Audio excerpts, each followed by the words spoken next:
Bismillahirrahmanirrahim. Assalamualaikum warahmatullahi wabarakatuh. Hai semuanya, perkenalkan nama saya Aditya Rahman. Saya merupakan asisten dari Laboratorium Sistem Digital dan Arsitektur Komputer. Oke, baik. Pada kesempatan kali ini saya ingin menjelaskan sedikit tentang salah satu modul praktikum dari praktikum Orkom 1, yaitu modul 6 yang berjudul Lomba 2 Komputer. Berikut adalah outline dari materi yang akan saya sampaikan, yang mana di sini terdapat 6 materi. Mana yang pertama adalah lomba 1, lalu yang kedua adalah instruksi lomba 1, yang ketiga adalah lomba 2, yang keempat adalah instruksi lomba 2, lalu yang kelima adalah studi kasusnya, lalu yang terakhir adalah tugas pendahuluan. Oke, langsung saja kita ke materi pertama, itu adalah lomba 1. Nah, lomba 1 itu sendiri diambil dari binatang wombat yang berasal dari Australia, yang mana yang sudah dijelaskan oleh rekan saya Berka pada video studi kasus modul 5, yang mana yang mana hewan wombat itu sendiri itu melambangkan kesederhanaan. Nah, mesin wombat 1 itu merupakan sebuah mesin virtual sederhana atau virtual machine yang digunakan untuk mempelajari konsep dasar arsitektur komputer dan pemrograman assembly. Wombat 1 memiliki satu register akumulator untuk menyimpan hasil operasi. Jadi, semua input dan output itu akan melalui akumulator. Lalu pada wombat 1 itu tuh terdapat memori atau RAM dan beberapa register lain yang tidak terlihat oleh programmer bahasa mesin.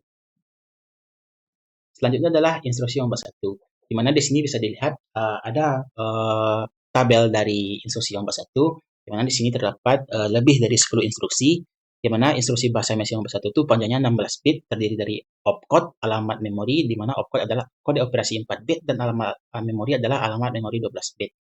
Nah, jadi mungkin bagi teman-teman yang telah mengikuti praktikum modul 5, di mana pada praktikum tersebut, pada soal nomor 2, ada kode dalam bentuk biner, di mana kode biner itu berjumlah 16 bit. Jadi opcode yang dimaksud sini itu adalah 4 bit di awal kode biner tersebut. Jadi 4 kode awal tersebut. Nah inilah dia. Ada beberapa di sini. Ada 1, 2, 3, 4, 5, 6, 7, 8, 9, 10, 11, 12. Ada 12 instruksi. Dimana kalau opcode-nya itu 0000, itu merupakan instruksi stop yang mana akan menghentikan eksekusi program. Lalu download untuk memuat data, lalu ada store untuk menyimpan data ke alamat memori, lalu ada read untuk membaca input, lalu ada write untuk mengeluarkan output, lalu sampai ke instruksi terakhir yaitu jump end, yang mana jump end itu sendiri merupakan kondisi jika akumulator kecil dari 0, maka akan langsung lompat ke M. Selanjutnya itu adalah wombat 2. Nah, wombat 2 itu kalau di versi singkatnya itu merupakan perluasan dari wombat 1.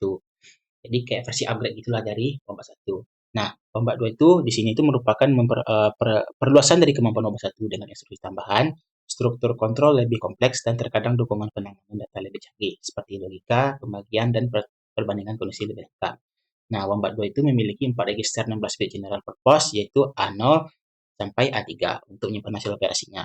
Nah, instruksi bahasa rakitan wombat 2 itu memiliki 0, 1, atau 2 operan. Nah, dari penjelasan wombat 2 itu, kita bisa menarik beberapa kesimpulan, di mana wombat 1 itu hanya memiliki satu register. Jadi, jika kita membuat kode program dari wombat 1, maka akan terlihat kode. Misalkan kita ingin melakukan operasi penjumlahan, maka di situ kita memerlukan beberapa baris kode untuk membuat operasi penjumlahan tersebut. Ada beberapa kayak load kah, store kah, atau add gitu. Sedangkan pada wombat 2 ini, pada wombat 2 ini itu lebih sedikit baris kode yang digunakan dan lebih simpel gitu. Cuman membutuhkan satu baris kode gitu karena memiliki 4 register gitu. Nah, cuman ya kode program pada wombat 2 ini itu lebih kompleks dibanding wombat 1. Jadi kalau dibandingkan dengan wombat 1 itu mungkin bagi orang awam mungkin lebih gampang mungkin untuk mengerjakan kode program wombat 1. Oke, lanjut. Selanjutnya adalah instruksi wombat 2. Nah, di sini tuh bisa dilihat ada tabel instruksi wombat 2. Nah, yang mana dibandingkan dengan instruksi wombat 1 itu instruksi ombak 2 itu memiliki satu instruksi tambahan, yaitu terletak di paling bawah itu adalah instruksi move, yang mana memiliki opcode 01100. Nah, pada kolom usage pada tabel ini itu menunjukkan jumlah operan yang dibutuhkan setiap instruksi. Dalam uraian berikut, I dan J adalah indeks dari register A, sehingga keduanya harus bilangan bulat dari 0 hingga 3. Nah, M mengacu pada alamat memori dan si M menunjukkan isi lokasi memori M. Oke, oke baik. Selanjutnya kita akan membahas soal studi kasus. Yang mana di sini saya menyediakan dua soal untuk studi kasus. Yang mana pertama adalah tulis dan uji program ombak 1 yang membaca dua angka M dan N dan kemudian menghitung dan menghasilkan M per N. Program tidak diperbolehkan menggunakan instruksi divide, instruksi mesin ombak 1, dan sebagai gantinya program harus menghitung hasil M per N atau M bagi N menggunakan loop dengan pengurangan berulang atau penambahan. Perhatikan bahwa angka M dan N dapat positif, negatif, atau nol. Lalu ada beberapa pertanyaan tambahan, yaitu adalah berapa banyak instruksi mesin yang dieksekusi setiap kali melalui loop, lalu berapa banyak instruksi dalam loop yang melibatkan akses data di memori utama, lalu mengapa harus mengetahui berapa banyak instruksi yang melibatkan pengaksesan data di memori utama. Ini untuk soal pertama. Lalu soal yang kedua adalah, nah, perintahnya itu sama kayak program Ombat 1, cuman kita membuatnya dalam program Ombat 2, serta ditambah dengan pertanyaan tambahan di program Ombat 1 tadi ditanya juga di sini menggunakan program Ombat 2. Oke, mungkin kita langsung saja pergi uh, ke soal pertama. Yang mana di sini saya sudah menyiapkan kodenya. Oke, yang pertama kita open machine-nya dulu. Kita pergi ke file assignment. Di sini. Lalu kita buka file yang telah disiapkan tadi.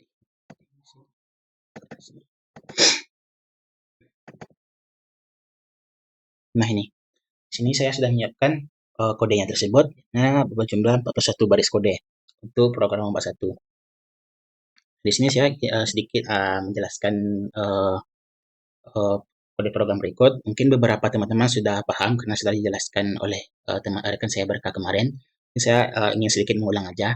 Nah, jadi di sini itu diawali dengan instruksi read, di mana itu akan membaca input N, lalu menyimpannya ke alamat memori N, lalu melakukan instruksi read lagi untuk membaca input M, lalu menyimpannya ke memori alamat M.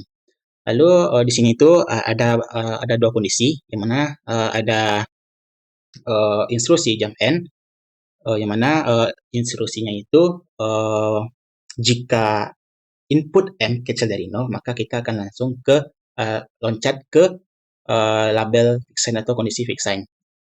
Lalu ada kondisi kedua adalah jump, yang mana jika input M besar sama dari 0, maka kita akan langsung lompat ke label start atau kondisi start itu. Nah, pertama kita akan masuk ke kondisi jika input M kecil dari 0. Mana di sini tuh kita akan instruksi sign terlebih dahulu, yang mana kondisinya itu jika M kecil dari 0, berarti otomatis input M itu adalah negatif. Jadi kita menyimpan input M tersebut ke sign itu, jadi source sign itu. Setelah itu lanjut ke instruksi selanjutnya, itu adalah subtract sign. Jadi akumulator itu sama dengan sign dikurang sign, makanya di sini akumulatornya itu sama dengan 0 karena sin kurang sin sama dengan 0. Nah, lalu di subtract lagi atau dikurang lagi dengan M, jadi 0 kurang M sama dengan min M. Makanya di sini akumulator itu adalah min M. Lalu min M tadi itu akan disimpan ke alamat memori M. Itu kondisi jika input M kecil dari 0. Selanjutnya itu adalah jika kondisinya itu M-nya itu besar sama dari 0. Mana diawali dengan instruksi load, mana akan memuat data. Di sini datanya itu adalah 0, mana 0 itu diinisialisasikan 0 gitu. Jadi setelah datanya dimuat, maka akan disimpan ke alamat memori sum. Mana sum itu tuh di sini dideklarasikan sebagai tempat hasil baginya gitu. Jadi sum itu sekarang bernilai 0 karena di sini telah di load 0 lalu disimpan sebagai sum. Nah, lalu kita akan masuk ke bagian loop-nya, yang mana di sini terjadi perulangan pengurangan dengan berulang kali gitu. Nah, di sini ada load n, jadi input n dimuat dulu, lalu dikurangi dengan disubtract dengan M. Jadi instruksinya itu N dikurang M gitu. Lalu di sini ada instruksi jump N yang mana jika input N kecil dari M, maka loopnya selesai gitu. Maka akan langsung lompat ke label done atau instruksi done ini, kondisi done ini. Nah, itu jika kondisinya itu input N kecil dari M. Nah, kalau misalkan N-nya itu masih besar dari M, maka kita akan lanjut dulu ke instruksi selanjutnya, itu adalah store N. Jadi setelah input N dikurang dengan M tadi, maka akan disimpan ke alamat N. Lalu uh, sum tadi itu akan di mod lagi, mana sum tadi itu bernilai 0 tadi kan, lalu ditambah dengan 1. Setelah ditambah 1, maka akan disimpan lagi hasil baginya. Sum itu merupakan hasil bagi ya. Nah, lalu setelah itu baru kita akan lanjut ke instruksi jump dan loop. Maka ini akan terus berulang sampai N-nya itu kecil dari M. Kalau misalkan N-nya itu belum kecil dari M, maka ini akan terus ngeloop nih. Nah, setelah N-nya itu kecil dari M, baru kita loop ini selesai dan akan lompat ke kondisi done tadi. Nah, di sini dan itu uh, instruksi pertama itu adalah ngeload sign. Mana sign tadi itu merupakan kondisi di mana uh, aku apa nilai input M-nya itu bernilai negatif gitu. Nah, lalu ada instruksi jam N yang mana jika M itu kecil dari 0, mana jika input M itu berupa negatif, maka kita akan langsung lompat ke kondisi naik ini. Yang itu merupakan negatif. Jadi ini itu merupakan kondisi opsional gitu. Uh, perlu perlunya itu jika inputnya itu bernilai negatif aja supaya tidak terjadi error pada operasinya gitu. Lalu lanjut ke instruksi sum yang nanti sum tadi itu merupakan hasil pengurangan berulang tadi yang di loop tadi itu akan dimod lagi di kepada kondisi dan tadi di sini load tadi di dan ini label dan sorry di label dan gitu. Nah setelah di load lagi hasilnya tadi itu, maka lanjut ke instruksi selanjutnya itu adalah jump out. Kita akan lompat ke out ini label out. Maka di sini instruksi write akan menulis ulang hasil output dari sum ini yang telah melalui berbagai perulangan itu. Baru instruksi operasinya programnya berhenti di stop ini. Nah, di sini ada data sectionnya yang mana N itu merupakan uh, yang dibagi, M itu merupakan si pembagi. Seharusnya kalau ingin mendapatkan data yang pasti atau yang input output yang pasti, biasanya itu yang dibagi itu inputnya datanya itu lebih besar dibanding si pembagi gitu. Lalu sama itu merupakan hasil pembagian. Saya itu akan menyimpan nilai input M jika M-nya itu input M itu negatif. One itu merupakan konstanta satu yang di sini tadi. Lalu zero itu merupakan konstanta nol yang tadi nih. Oke, mungkin kalau kita jalankan aja terlebih dahulu. Pertama kita assemble langsung aja kita assemble load dan run. Kita coba misalkan kita masukkan angka berapa ya? 25. 25 dibagi 5. Nah, di sini didapatkan 25 dibagi 5 itu hasilnya adalah 5. Lalu kita mau coba lagi berapa misalkan itu 49 dibagi 7. Misalnya 7. Oke. Lalu untuk pertanyaan selanjutnya itu adalah berapa banyak instruksi mesin yang dieksekusi setiap kali melalui loop. Nah, di loop. Nah, di sini tuh loop itu ada beberapa instruksi nih. Ada 1, 2, 3, 4, 5, 6, 7, 8. Jadi di instruksi loop ini tuh ada 8 di label loop ini tuh ada 8 kali instruksi mesin gitu. Lalu pertanyaan kedua adalah berapa banyak instruksi dalam loop melibatkan akses data di memori utama? Oke. Nah, kalau yang melibatkan memori utama berarti melibatkan input tadi ya. Berarti di sini tuh kita akan mengecualikan jam n dan jam karena di sini tidak ada kayak apa namanya? Terjadinya tuh instruksi operasi gitu, operasi pengurangan gitu. Di sini tuh cuma lompat-lompat aja gitu kan. Di sini ada 6 instruksi. Lalu eh, pertanyaan selanjutnya itu adalah mengapa harus mengetahui berapa banyak instruksi yang melibatkan pengakses data di memori utama. Nah, alasannya itu sebenarnya itu ada beberapa. Yang pertama adalah akses memorinya itu lebih lambat dari register. Lalu penting untuk mengoptimalisasi performa, lalu bisa bantu desainer program gitu untuk menentukan bagaimana dari kode yang perlu diperbaiki dan lebih efisien gitu. Oke, untuk soal selanjutnya itu adalah dengan permintaan soal yang sama, tapi kita menggunakan program Wombat 2 gitu, kode program Wombat 2.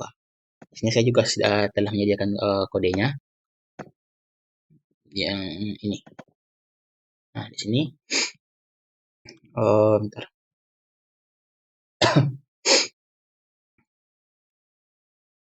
Nah, oke. Nah, di sini diawali instruksi load A3 dan one, mana nanti register A3 akan diisi dengan angka 1. Jadi A3 itu sama dengan 1. Lalu store A3 sign. Jadi ini awal asumsinya itu jika A3 itu bernilai positif. Lalu ada A0, di mana A0 itu sebagai si yang dibagi. Ada read A1 untuk membaca register A1 sebagai pembagi. Nah, jam ini itu A1 kalau si pembagi itu kecil dari 0. Kalau ibarat kayak program bahasa itu ini A1 itu merupakan input M, ini merupakan input yang A0 merupakan input N.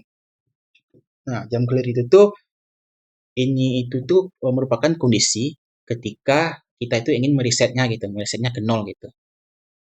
Nah, kita masuk dulu ke kondisi fix sign gitu, yang mana ketika si pembagi atau input register A1 kecil dari 0 gitu. Nah, di sini itu ada instruksi substrak atau pengurangan A1. Jadi register A1 ini dikurangi dengan A1. Jadi A1 dikurang A1 sama dengan 0, sama dengan 0. Makanya di sini keterangan itu adalah A1 sama dengan 0. Nah, lalu adalah substrak A1 A0. Mana tadi A1 dikurang A0.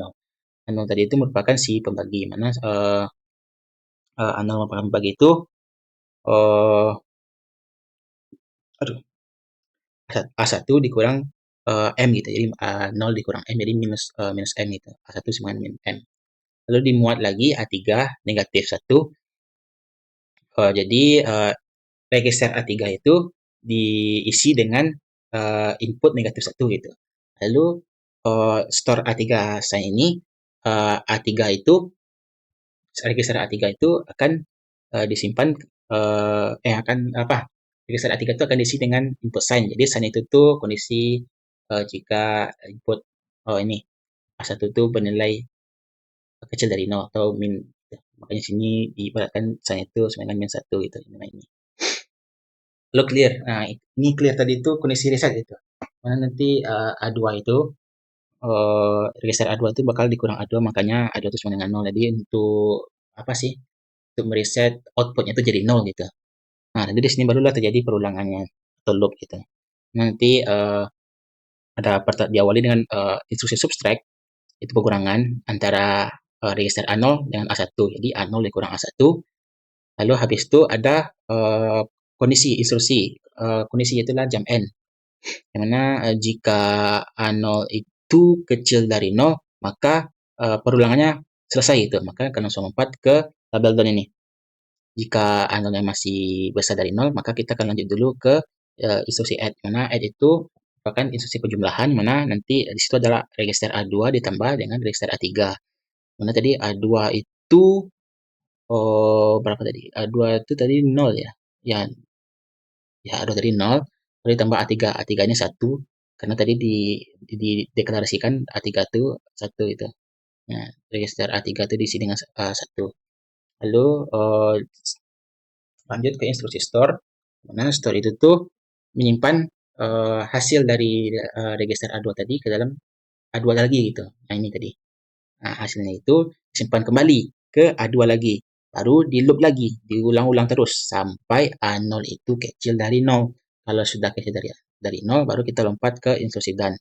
Nah, di done ini tuh di label done ini tuh di A0 itu di mode lagi. Diambil nilai sign tadi itu ke A0 gitu. Di mode lagi gitu. Lalu masuk ke instruksi jump n mana mana jika A0 itu kecil dari 0, maka akan lompat ke ini atau negatif ini atau ini. Nah, lalu lanjutnya adalah move. Move itu kayak dipindahkan atau istilahnya itu ya dipindahkan di move ya. Ya kayak kalau di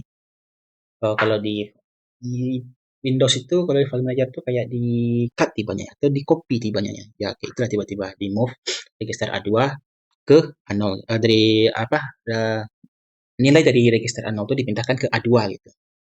Lalu baru lanjut ke jump out. Kita lompat ke instruksi out. Tapi sebelum itu kita akan masuk dulu ke kondisi negatif tadi yang mana uh, kita diawali dengan instruksi subtract A0 dikurang A0 tadi sama dengan 0 ini, lalu ada A0 dikurang A2 sama dengan minus A2 yang mana itu merupakan negasi hasil.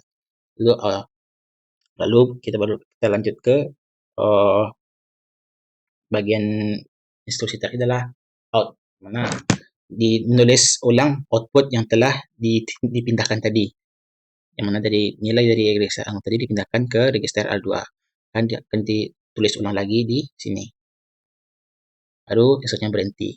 Nah, lalu kita untuk mungkin ada beberapa yang bingung, mungkin akan langsung saja kita run. Oh ya, nanti sebelum kalian nge-run program Wombat 2 ini, kalian perlu uh, open machine. Machine-nya itu yang baru gitu. Beda dengan yang Wombat 1 CPU ini. Biasanya itu kita nanti itu kalian disediakan Wombat 2 CPU yang khusus untuk Wombat 2 nanti. Nah, ini Wombat 2 CPU ini. Nah, makanya tadi yang tadi move ini berwarna hitam sekarang sudah berubah menjadi hijau, sudah kedetek itu sudah diisi gitu. Kita execute, clear run, kita coba. Misalkan tadi berapa? 100 dibagi 20. Nah, maka didapatkan 20,5. Oke, mungkin itu sedikit penjelasan studi kasus dari saya. Selanjutnya kita akan ke tugas pendahuluan. Nah, di sini saya menyediakan 5 soal tugas pendahuluan, di mana tidak susah-susah amat lah kalau untuk kalian setelah belajar ombak 1 gitu kan. Ombak 2 ini kan uh, sedikit upgrade dari ombak 1 gitu kan. Jadi di sini tuh ada 5 soal yang adalah jelaskan apa itu ombak dan apa bedanya ombak 1 versus ombak 2 gitu. Lalu jelaskan cara kerja perkala dan pembagian pakai penjualan atau penggunaan berulang. Lalu jelaskan kenapa harus mengatur bilangan negatif dalam operasi perkalian pembagian. Lalu yang keempat ini kalian disuruh buat program. Nah, pertama itu kalian membuat program ombak 1 yang membaca satu bilangan bulat positif dari input. Program harus menghitung beberapa kali angka tersebut bisa dikurangi 2 sampai hasilnya kurang dari 2. Source code dan hasil. Nah, ini lupa nih, screenshot. Jangan lupa di screenshotnya. Hasil di screenshot. Saya saja lah. Nah, jadi maksud dari soal nomor 4 ini itu kalian tuh dibikin program yang mana nanti misalkan dimasukkan input 11 gitu kan. Jadi input 11 itu dikurang 2 terus sampai hasilnya itu kecil dari 2 gitu. Misalkan 11 itu dikurang 2. Jadi 11 dikurang 2 itu 9, dikurang 2 7, dikurang 2 5, dikurang 2 itu 3, dikurang 2 itu 1. Jadi setelah kecil dari 2, jadi tidak perlu dikurangi 2. Jadi selama kalian mengurangi dengan 2 tuh hitung berapa kali kalian kurangi input tersebut dengan 2 gitu. Jadi kalau misalkan 11 tadi, 11 dikurang 2 9, berarti 1 pengurangan dengan 2. Lalu 9 dikurang 2 adalah 7, berarti 2 kali pengurangan dengan 2. Lalu 7 dikurang 2 sama dengan 5, 3 kali pengurangan dengan 2. Lalu ada 5 dikurang 2 sama dengan 3, 4 kali pengurangan dengan 2. Lalu 3 dikurang 2 sama dengan 1. 5 kali pengurangan dengan 2. Lalu, itu salah satu contohnya gitu. Mungkin kalian bisa memasuki input yang berbeda nanti gitu. Cuman kalian outputnya tuh harus berapa kali kalian mengurangi dengan 2 gitu. Nah, yang kelima itu kalian membuat program ombak 2-nya dengan perintah yang sama dengan pada soal nomor 4 itu. Oke, mungkin sekian penjelasan dari saya. Mohon maaf terlebih dan kurangnya apabila ada sedikit gugup gitu kan dalam penyampaiannya atau kurang jelas gitu kan. Semoga praktikum modul 6 kalian sukses. Mungkin saya akhiri di sini dengan mengucapkan alhamdulillah. Wabillahi taufiq wal hidayah. Wassalamualaikum warahmatullahi wabarakatuh.